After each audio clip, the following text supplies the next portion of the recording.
Waalaikumsalam Bu Ima. Ada keperluan Ibu Ima? Iya, sedikit keperluan ini Ibu. Ingin mewawancarai Ibu terkait dengan pengambilan keputusan yang berdasarkan nilai-nilai kebajikan. Baik Bu Ima, silakan Bu Ima. Ya. Assalamualaikum warahmatullahi wabarakatuh. Saya Ima Kusmawati, calon guru penggerak angkatan 9 dari SDN 03 Wonosari, Kabupaten Bualemo. Di sini saya ingin mewawancarai Ibu Kepala Sekolah dari SDN 03 Wonosari. Silakan Ibu untuk memperkenalkan diri. Baik Bu Ima, terima kasih. Assalamualaikum warahmatullahi wabarakatuh. Perkenalkan, saya Koyum Supardi MPD, Kepala Sekolah SDN 03 Wonosari. Maaf Bu, ini minta waktunya sedikit. Bisa Bu Ima, silakan Bu Ima. Di sini Ibu terkait dengan kasus-kasus yang ada di sekolah. Di sini Ibu kan sudah lama Ibu ya menjadi kepala sekolah. Lumayan Bu Ima, ini periode kedua ini. Ya, alhamdulillah. Otomatis banyaklah Ibu pernah mengalami kasus-kasus apa saja yang terjadi di sekolah ini ya Bu ya. Nah, di sini saya ingin menanyakan bagaimana Ibu dapat mengidentifikasi kasus-kasus yang merupakan dilema etika atau bujukan moral. Terima kasih Bu Ima. Untuk bagaimana saya melakukan identifikasi di sekolah ini terhadap kasus-kasus dilema etika, saya melakukan pengamatan dan berdiskusi bersama guru-guru hal-hal apa yang setiap hari, setiap akhir pekan yang muncul terkait dengan dilema etika. Maka dari kegiatan mengobservasi atau mengamati itu, saya komunikasikan dengan guru-guru yang ada di sekolah ini. Jadi begitu Ibu ya, Iya. mengidentifikasi kasus-kasus yang ada di sekolah. Iya. Dilema etika itu Ibu berkolaborasi dengan guru-guru. Berkolaborasi dengan guru-guru. Kira-kira Ibu bagaimana cara Ibu menjalankan pengambilan keputusan di sekolah ini, terutama misalnya di sini kan ada kasus-kasus di mana ada kepentingan yang sama-sama benar, itu kan dilema etika Ibu. Bagaimana kira-kira cara Ibu menjalankan pengambilan keputusan di sekolah ini?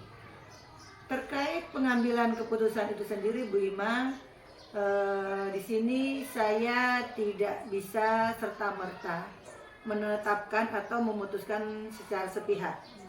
Tetapi saya kembali kepada yang tadi saya sampaikan, saya selalu melibatkan berkolaborasi dengan tendik atau dengan guru-guru wali kelas, dan nantinya kita akan putuskan bersama saat kita rapat di setiap akhir minggu atau di akhir pekan.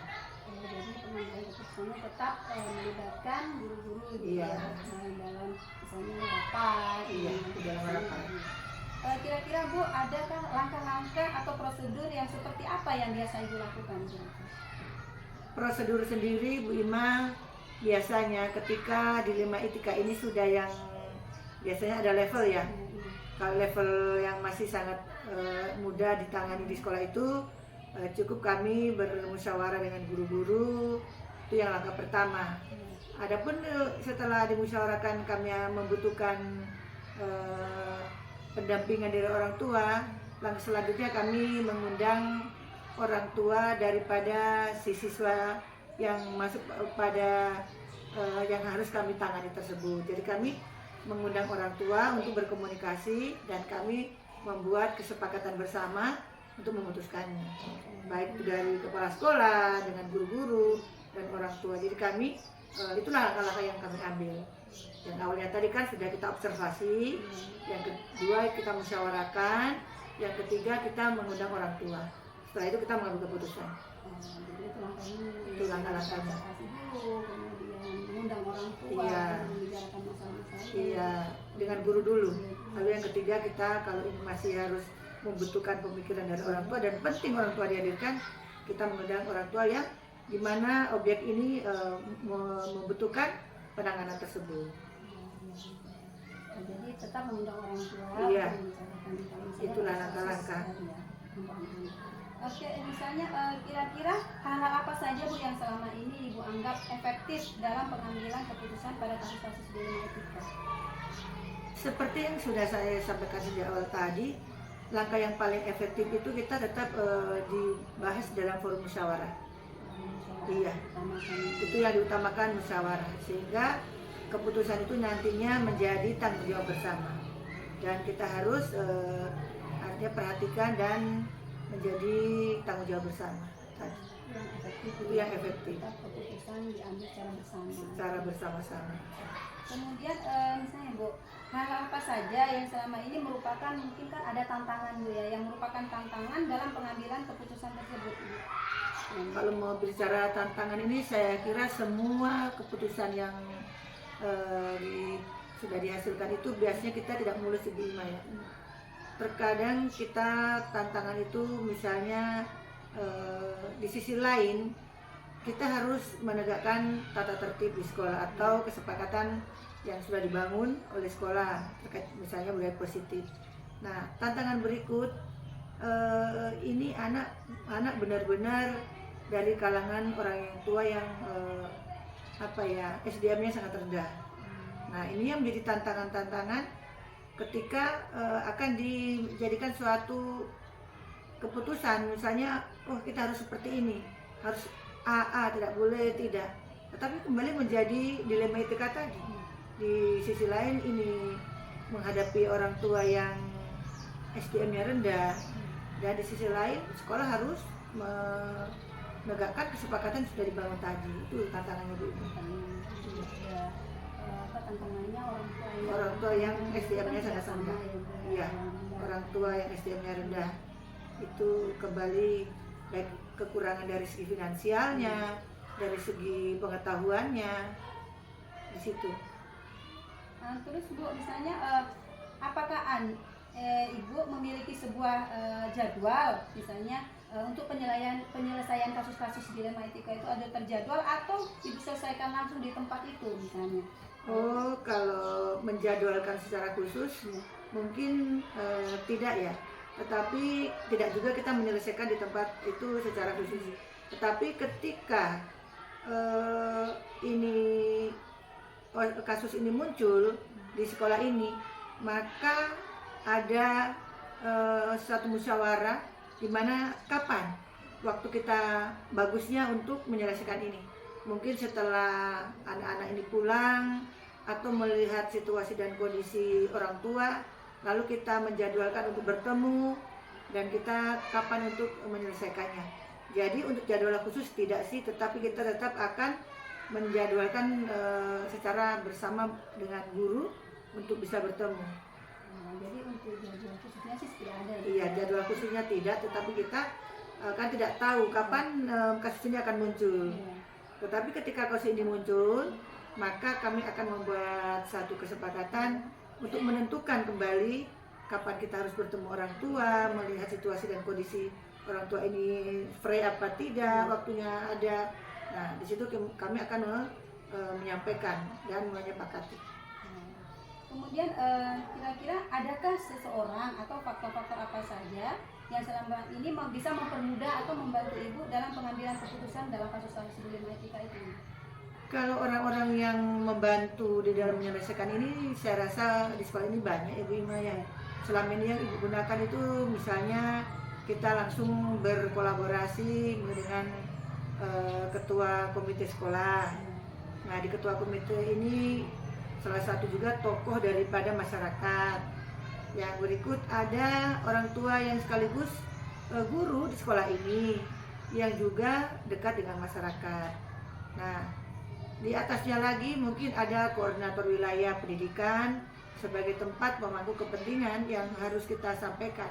Jadi orang-orang inilah yang banyak membantu di dalam hal bagaimana menyelesaikan dilema etika ini. Jadi ada juga dari komite, dari orang tua sebagai tokoh, dan ada juga yang pihak yang berkepentingan di dinas pendidikan. Kemudian kira-kira dari semua hal yang telah disampaikan tadi Ibu, pembelajaran apa yang dapat Ibu petik dari pengalaman Ibu ini dalam mengambil keputusan dilema etika tersebut? Pengalamannya ini sangat banyak ya Bu Im ya, terkait pengambilan keputusan yang sudah dilaksanakan. Nah, dari apa yang sudah kita lakukan dan kita putuskan ini ternyata membuat kita menjadi satu pengalaman di mana kita sebagai seorang pendidik di sekolah ini tidak boleh serta-merta menghakimi atau menjudgment peserta didik ketika kita temui peserta didik itu mungkin tidak sesuai apa yang dilakukan dengan kesepakatan yang ada di sekolah. Nah, kesepakatan ini dibangun memang atas dasar sadar ya antara guru dan murid di sekolah. Tetapi kembali dengan berjalannya waktu, ada saja hal-hal yang mereka buat tanpa disadari ini sudah melanggar kesepakatan awal sehingga terjadi dilema etika.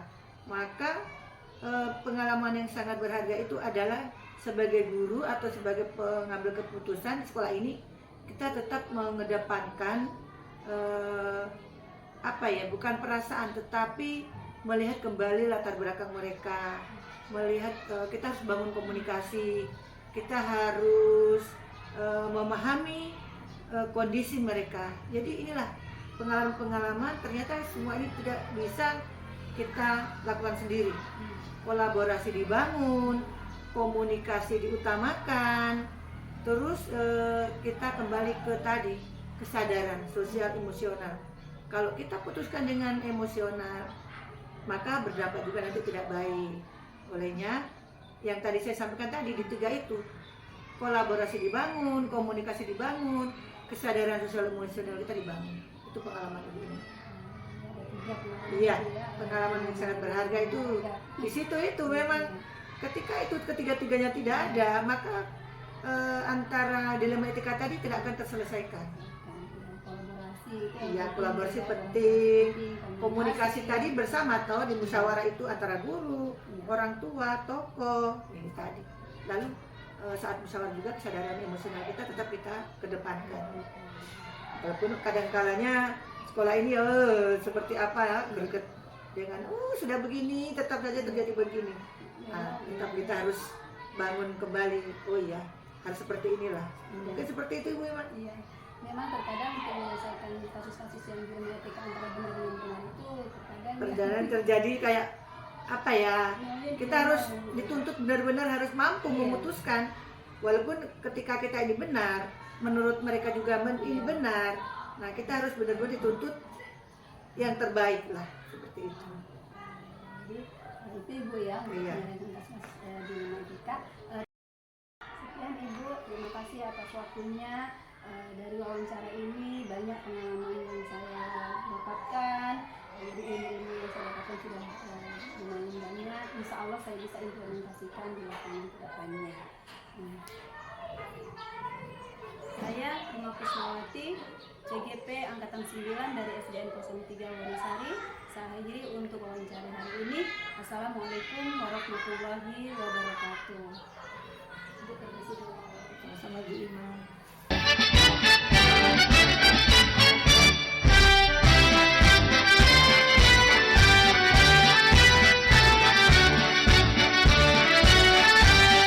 Assalamualaikum Pak. Waalaikumsalam warahmatullahi wabarakatuh. Bagaimana kabarnya Pak? Alhamdulillah sehat-sehat selalu. Alhamdulillah sehat ya Pak ya.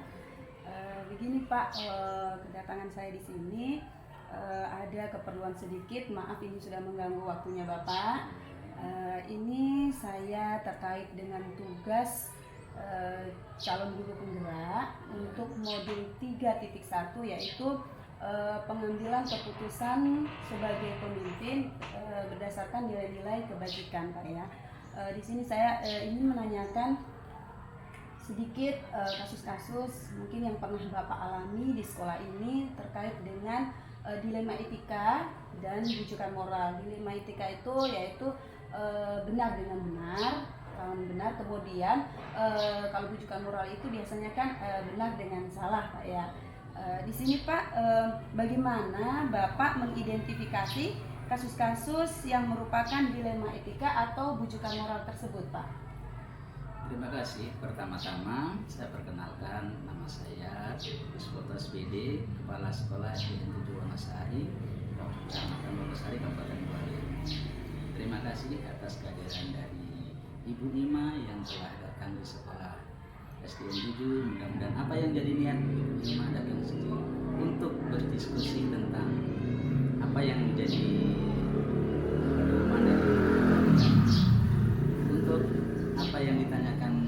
Ima apa ya tadi ada ini mengidentifikasi Pak, bagaimana cara Bapak untuk mengidentifikasi kasus-kasus yang terkait dengan yang merupakan dilema etika atau bujukan moral Pak. Terima kasih.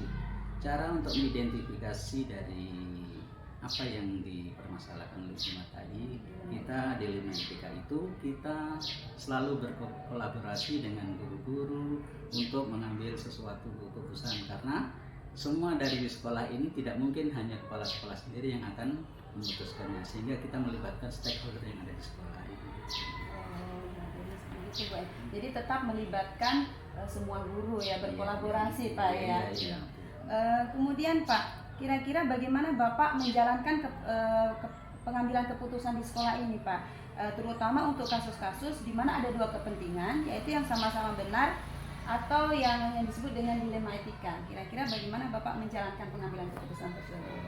Ini yang agak dilema sekali Bu ya. Ya. Karena kalau kita mengambil keputusan yang begini ini kita agak rumit. Karena kalau kita mengambil keputusan sepihak nanti salah.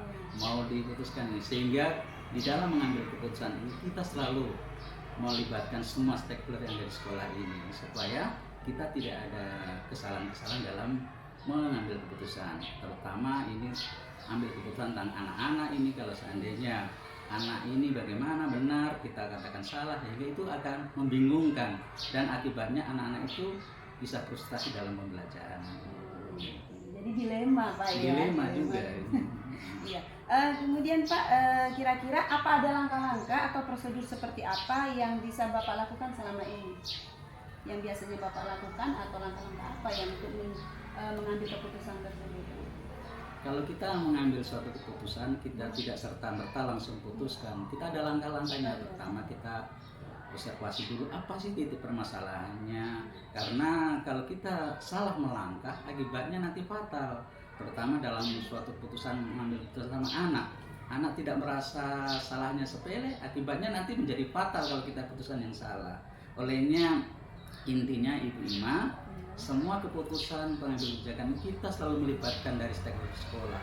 Karena kalau tidak melibatkan ini nanti ya fatal lah gitu. Iya. Jadi kalau misalnya ini ada masalah, mungkin kita bisa identifikasi dulu Pak, kita bicarakan dengan stakeholder yang ada. Kemudian kira-kira Pak, apa saja selama ini yang Bapak anggap efektif dalam pengambilan keputusan tersebut Pak? Yang sangat efektif mengambil keputusan itu diantaranya yaitu tadi kita selalu mengidentifikasi pertama dulu titik permasalahannya, tidak serta-merta kita ambil keputusan, dan langkah yang kita ambil itu selalu kita berdiskusi dengan guru-guru yang ada di sekolah, komite atau istilahnya stakeholder yang ada di sekolah, sehingga apa yang kita putuskan ini bisa kita tahu bersama. Dan apabila keputusan itu ada permasalahan di kemudian hari, tidak serta-merta sekolah saja yang tanggung, jadi semua stakeholder yang ada di sekolah bisa mengambil kebijakan begitu. Iya, jadi kalau macam diputuskan bersama-sama semua akan bertanggung jawab. Iya, itu intinya.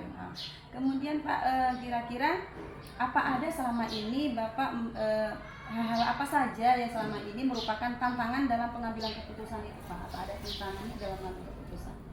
Oh, kalau tantangan itu ada sih, ada karena selama ini yang saya alami di sekolah ini ada salah satu mungkin di antara orang tua murid itu kadang-kadang tidak terima yang kita ambil keputusan. Justru seandainya keputusan itu benar, tetapi kadang-kadang persepsi dari orang tua itu salah, sehingga mengakibatnya ada gap sedikit. Tapi itu bisa diselesaikan dengan cara musyawarah, diberikan pemahaman, penjelasan, sehingga orang tua sadar bahwa kebutuhan sekolah ini tidak hanya tanggung jawab sekolah, kita tanggung jawab bersama.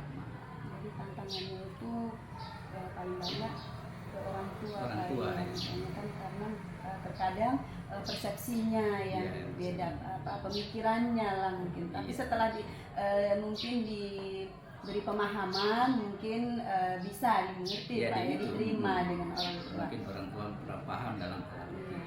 Baik Pak, kira-kira apakah Bapak memiliki sebuah jadwal tertentu dalam penyelesaian kasus dilema etika itu, atau Bapak bisa atau menyelesaikan langsung di tempat itu permasalahan itu Pak, kira-kira Kalau di sekolah sini saya itu menyelesaikan secara langsung saja, karena kalau kita jadwalkan kan kadang-kadang tidak ada permasalahannya. Jadi saat ada permasalahan secepat mungkin kita selesaikan supaya tidak merembet terlalu panjang, dan apabila cepat diselesaikan kan nanti tahu hasilnya bagaimana. Jadi langsung begitu ada masalah langsung cepat diselesaikan supaya cepat terselesaikan juga masalahnya supaya kira-kira adakah seseorang atau faktor-faktor apa saja yang selama ini mempermudah atau membantu Bapak dalam pengambilan keputusan tersebut, Pak? Itu ada, artinya kan pengambilan keputusan kita kan secara bersama. Jadi ada stakeholder sekolah, ada komite sekolah, pihak yang berkepentingan. Apabila keputusannya itu ada yang berhubungan dengan masalah kesehatan, kita melibatkan dari kesehatan. Kalau yang bermasalah dilibatkan dari kepolisian, kita libatkan. Jadi kita sudah ada kerjasama dari lintas sektor itu, dari kesehatan, kepolisian, desa itu ada. Bahkan sudah disetujui, bahkan sudah ada MOU-nya. Oh, iya. Jadi ada pihak-pihak terkait, Pak ya, yang bisa membantu proses penyelesaian masalah, Pak ya. Baik Pak, ini mungkin pertanyaan terakhir. Dari semua hal yang sudah Bapak sampaikan tadi, kira-kira pembelajaran apa yang dapat Bapak petik dari pengalaman Bapak mengambil keputusan?